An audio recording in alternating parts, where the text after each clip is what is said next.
Сәлем достар, сендермен тағы да Нұрлыбек. Бүгін мен батырлар туралы ертегілер оқып жатырмын. Соның ішінде мен Ақжан Батыр деген ертегіні айтқым келеді. Сонымен ертеде бір бай өмір сүріпті.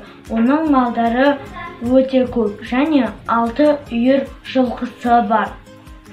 Бір күні күз болады. Бай өз үйіне кірді. Сөйтіп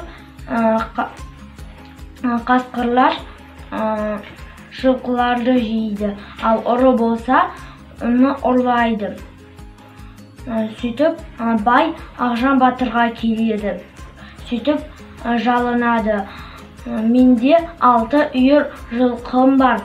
Егер оны асырасаң, ұрыға ұрлатқызбасаң, қасқырға жегізбесең, мен саған 1 үйір жылқыны беремін.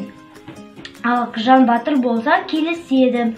Сөйтіп қасында 5 адамды шақырады. Бай болса 4 жылқышыды шақырып және жалғыз інісін береді. Сөйтіп олар Ақжан және 5 көмекшісі шөбі, шүйкін, суы мол жерлерге барып, сол жерде киіз үй тігеді. Және ол жерде жылқыларды асырайды. Кезектесіп күзетеді жылқыларды. Бір күні 5 адам үйлеріне барады. Ақжан Батыр болса өзі жалғыз қалады. Ақжанның 5 көмекшісі киіз үйге келеді. Жылқыны пісіреді. Оның жылқыды сойып, етіп пісіреді. Сөйтіп табақшы деп алады. Байдың інісі табақтап тойған соң ұйқысы келеді. Сөйтіп өтірік ауырған боп, мен ауырып қалдым дейді. Ауының ұйқысы келеді. Сөйтіп қалған 4-і жылқышылар Ақжанға келіп айтады. Байдың інісі ауырып қалды дейді. Ал Ақжан Батыр болса, онда сендер 4-ің жылқыларды бағыңдар, ал мен болсам тамақ ішіп келейін дейді. Ақжан Батыр киіз үйге кірсе, байдың інісі жоқ, қан киімдер жатыр. Жалғыз көзді дәу отыр. Оны жеп, байдың інісін жеп қойған дәу. Ақжан Батыр болса, оның көзіне атады.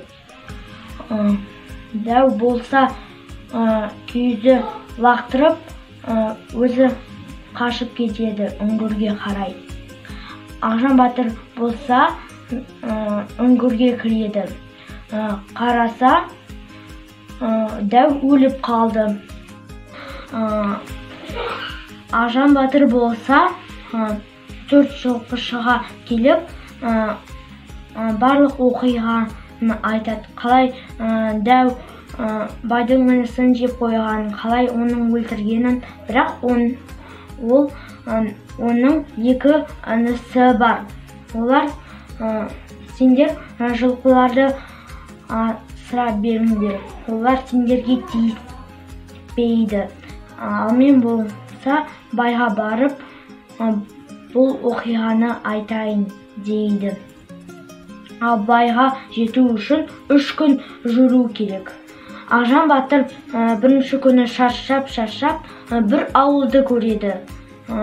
Соған киіз үйге кіріп, сендерге қонуға бола ма? Деп өтініш сұрайды.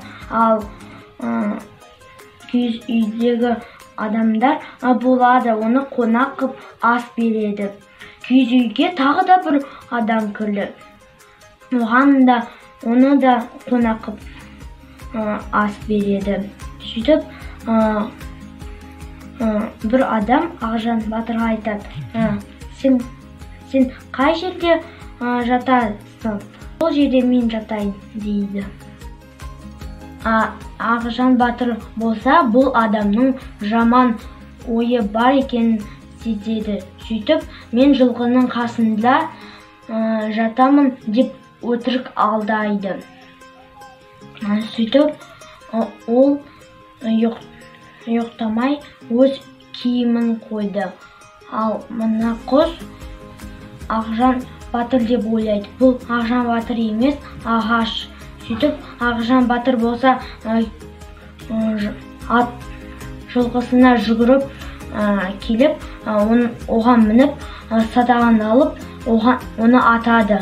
Ол құс емес, ол Дәудің жалғыз інісі. Сөйтіп, таң атты.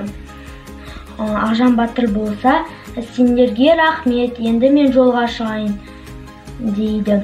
Сөйтіп, Ақжан батыр екінші күні шаршап, тағы да бір ауылды көреді. Соған қонбақшы.